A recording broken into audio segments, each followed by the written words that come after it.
Hi all, C learning ഹബിലേക്ക് എല്ലാവർക്കും സ്വാഗതം. നമ്മൾ ഇന്ന് കുറച്ച് കറണ്ട് അഫയേഴ്സ് ക്വസ്റ്റ്യൻസ് ആണ് നോക്കുന്നത്.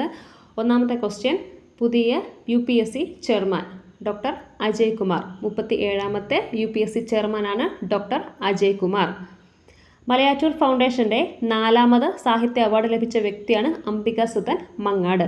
നോവല് അല്ലോഹലൻ 2025 നൽകിയത് 4ാമത്തെ മലയാറ്റൂർ സാഹിത്യ അവാർഡ് ലഭിച്ച വ്യക്തിയാണ് അംബികാസുധൻ മങ്ങാട്.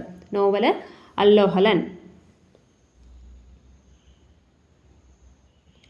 ഇന്ത്യയിലെ ആദ്യത്തെ യാചകരഹിത നഗരമാണ് indoor, Madhya Pradesh. India's first beggar free സിറ്റിയാണ് ഇൻഡോർ, മധ്യപ്രദേശ്. ഇന്ത്യയിലെ ആദ്യത്തെ യാചകരഹിത നഗരമാണ് ഇൻഡോർ. 2025 മെയ്യിൽ അന്തരിച്ച ഇന്ത്യയുടെ മുൻ കേന്ദ്രമന്ത്രിയാണ് ഗിരിജ വ്യാസ്. വകുപ്പ് minister of housing and urban poverty alleviation of India. മറ്റൊരു പ്രത്യേകത, ദേശീയ വനിതാ കമ്മീഷൻ ചെയർപേഴ്സൺ ആയിരുന്ന വ്യക്തിയാണ് ഗിരിജ വ്യാസ്. 2005 തൊട്ട് 2011 വരെ 2 തവണ ദേശീയ വനിതാ കമ്മീഷൻ ചെയർപേഴ്സണായ വ്യക്തിയാണ് ഗിരിജ വ്യാസ്. ദേശീയ വനിതാ കമ്മീഷൻ നിലവിൽ വന്നത് 1992 ജനുവരി 31. ആദ്യത്തെ ചെയർപേഴ്സൺ ജയന്തി പട്നായിക്, രണ്ടാമത്തെ വ്യക്തി മോഹിനി ഗിരി. ഇപ്പോഴത്തെ ദേശീയ വനിതാ കമ്മീഷൻ ചെയർപേഴ്സണാണ് വിജയ കിഷോർ രഹത്കർ. ഇന്ത്യയുടെ 86ാമത് ചെസ് ഗ്രാൻഡ് മാസ്റ്ററാണ് LR ശ്രീഹരി. തമിഴ്നാടാണ് സ്വദേശിയാണ്. 19 വയസ്സാണ് പ്രായം.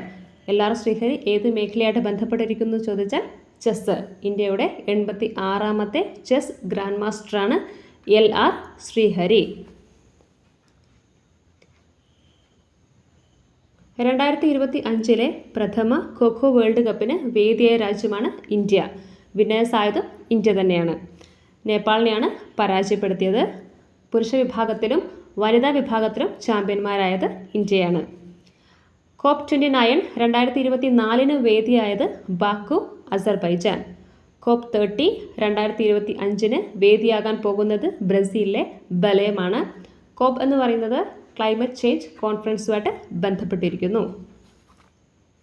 ഇപ്പോഴത്തെ RBI ഗവർണറാണ് സഞ്ജയ് മൽഹോത്ര. 26ാമത്തെ RBI ഗവർണറാണ് സഞ്ജയ് മൽഹോത്ര. ഇപ്പോഴത്തെ ലോകബാങ്ക് പ്രസിഡന്റാണ് അജയ് ബംഗ. ഇപ്പോഴത്തെ വേൾഡ് ബാങ്ക് പ്രസിഡന്റാണ് അജയ് ബംഗ. ഇന്ത്യക്കാരനാണ്, മഹാരാഷ്ട്രക്കാരനാണ്. 2024 പ്രഖ്യാപിച്ച 54ാമത് കേരള സംസ്ഥാന ചലച്ചിത്ര അവാർഡുകളാണ് പറയുന്നത്. മികച്ച നടൻ പൃഥ്വിരാജ്, സിനിമ ആടുജീവിതം. മികച്ച നടി 2 പേർക്ക് കിട്ടിയിട്ടുണ്ട്. ഉർവശി, സിനിമ ഉള്ളൊഴുക്ക്. ബീന ആർ ചന്ദ്രൻ, സിനിമ തടവ്. മികച്ച സിനിമയാണ് കാതൽ ദി കോർ. Thank you.